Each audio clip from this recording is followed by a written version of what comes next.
ગામ બગોદર, અમારે બગોદરની બાજુમાં જગ્યા આવી અને જગ્યા પ્લોટિંગની છે અને આ ઝટકોવાળા વાયરિંગ બાંધે, જબરજસ્તી બાંધે, ના પાડ્યું તો અમને પૂરી વટતા નથી આપતા જંત્રી પ્રમાણે. તો આજ જબરજસ્તી બાંધવા આવ્યા, ના પાડ્યું તો એ બાંધવા જ જાય કાલે ને અમે પોલીસ ફરિયાદ કરી તો એ પોલીસે આવીને બેઠીને કે બાંધવા દી કે માથે ના નહીં પડાય કે બાંધવા જ છે.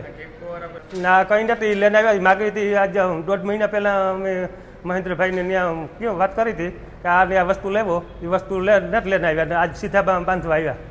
અમે કલેક્ટર ઓફિસે આવ્યા ફરિયાદ કરવા, ના તો કોઈ અમને જવાબ ન દીધો કે હે અમારી માગ છે અમારી જમીનને વળતર આપે જંત્રી પ્રમાણે.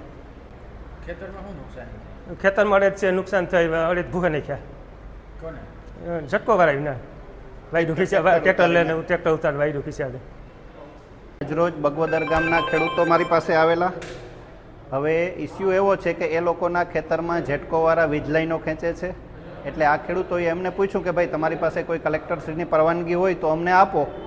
તો એનીએ કીધું કે ભાઈ અમારે કોઈ પરવાનગી લેવાની જરૂર નથી અને આ લોકોને વળતર પણ નહોતું આપ્યું. એટલે હું પણ સ્થળ ઉપર ગયો, ત્યાં સ્થળ ખરાઈ કરી અને ઝટકોના અધિકારીઓને અમે પૂછ્યું કે ભાઈ આ લોકોની કોઈ પણ જાતની વળતર ચૂકવા વગર તમારી પાસે કોઈ પરમિશન હોય તો આપો. તો એ લોકો પાસે કોઈ જાતની પરમિશન નથી, ખાલી મેન્ટેનન્સ પૂરતો એમના ચીફ એન્જિનિયરનો ઓર્ડર હતો, એને આધારે બીજી સાઈડના વાયરો ખેંચે છે.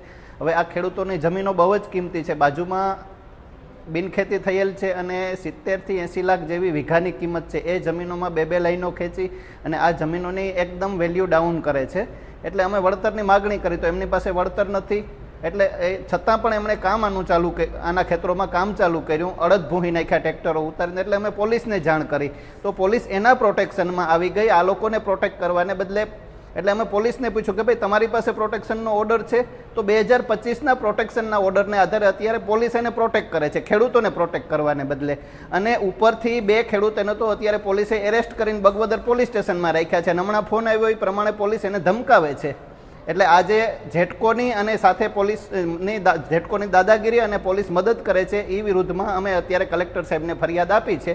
અને આ ખેડૂતો જો આ લોકો એમને કોઈ પણ જાતનું વળતર આપ્યા વગર ખેતરોને નુકસાન કરશે તો ગાંધી ચિંધ્યા રાહે એ લોકો આગળ વધવાની તૈયારી કરે છે.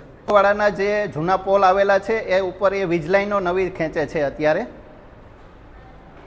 એ લોકોને નીચે જેટલી જમીન કવર થતી હોય, ઉપર જે લાઈન હોય ત્યાંથી બંને સાઈડ 10-10 મીટર સુધીનો પટ્ટો ગણી અને આખા પટ્ટાનું કેલ્ક્યુલેશન કરી અને એ કેલ્ક્યુલેશન પ્રમાણે કલેક્ટર શ્રી DLVC ભરી એના ભાવ નક્કી કરી અને સંપાદનના નિયમો પ્રમાણે ખેડૂતોને વળતર આપવું જોઈએ. બીજા જિલ્લાઓમાં વળતર આપે જ છે, પરંતુ અહીં કોઈ જાતનું વળતર આપ્યા વગર આ લોકોએ કામગીરી પોલીસની મદદથી ચાલુ કરી દીધી છે.